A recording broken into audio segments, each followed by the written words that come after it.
Hello everybody, Brandon Bledsoe from Puget Sound Preppers. I'm sorry I've been away for so long. My wife came back from Afghanistan and we took a vacation, and as you all might have saw, I went and did the Spartan race in Charlotte, North Carolina. Subsequently, the last one to feature gladiators. I know I told everybody to limber up about a month ago so that I could start giving you guys kind of a fitness initiative, and I haven't given you anything yet, but that's because I was gone. So, we'll get back to work here very soon, which will start with this video. As you've seen, Rev has been going to the gym, him and his wife both. Very proud of Rev. Rev has taken the need to be able to carry his bug out bag very seriously. Today we're going to review a product called the Tiny Inconspicuous Handcuff Key. And if you want to Google it, just Google TIHK. It comes up pretty quick. There's 2 to a pack. The first pack is $13. And if you go up to 4, it'll be $25, and I think 10 is $45. But I do recommend buying more than 1 pack, more than 2, because they are plastic. I'm pretty sure they're easy to break. I don't feel like ordering any more right now, so I'm not going to find out just how easy they are to break. They seem fairly durable, but you're going to want a lot of practice. Let's go over our usual list of disclaimers first. First of all, the product itself comes with a disclaimer. It says, for use only in accordance with all local, state, and federal laws. Use of the product is at your own personal risk and discretion. I'm going to say the same thing to you.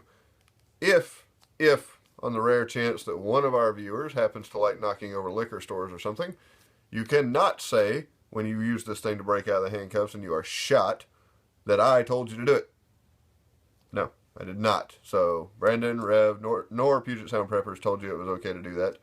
This is only for getting yourself out of illegal detainment, unlawful detainment, any of the above. Again, use your head.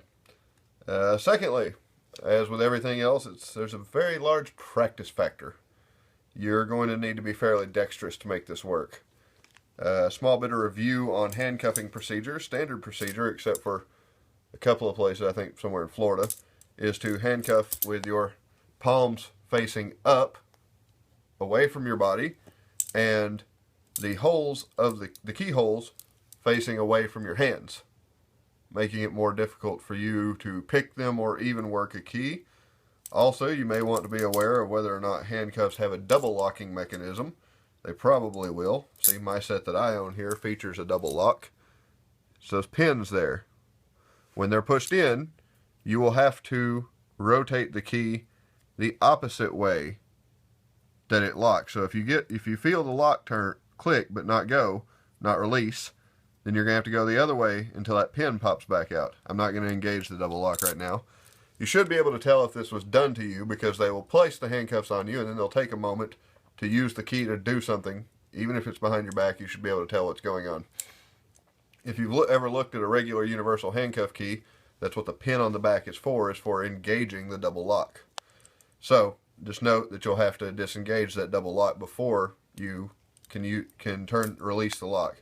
But the key does both. Another thing is, before you start trying this, why don't you study what you're working with? Like for me, some notes that I've made are that there's a double bar and there's a single bar on this shackle, which is how it allows itself to rotate. The keyhole is near where the teeth meet the latch, near the single bar. So that's where I like to feel around and everything.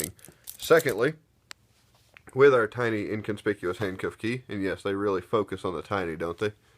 They have given you this nifty little edge here. Can you see it? They've given you this nifty little edge to help in your turning. So if you can feel that in your fingers, you know that if the edge is down, then the keys, I don't even know what your tooth is up. Alright? This thing is meant to be placed, I'll just read you their instructions. I'm not telling you how or where I hide mine, but attached to your person in an easy to reach location such as a rear belt loop.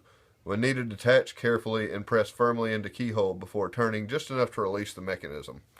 So, it works just like any other key. Again, practice, because you will drop this thing a lot. It's going to try and get away from you. So, let's see. What did I say? Basically, the keyholes are going up your arm.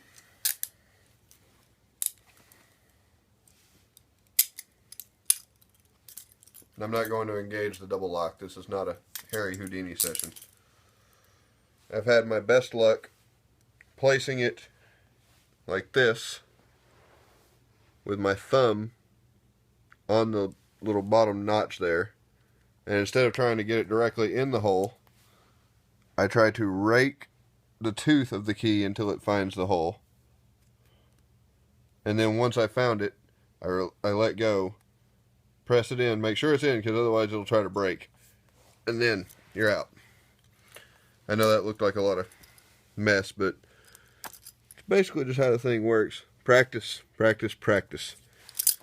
Anyways, so this is the tiny inconspicuous handcuff key. It fully has my endorsement. If you want to look it up, again, you can Google TIHK, or you can go to www.tihk.co. I don't know if that's a misprint or some kind of new domain. Just Google TIHK. This is Brandon Bledsoe from Puget Sound Preppers. Thanks for your time.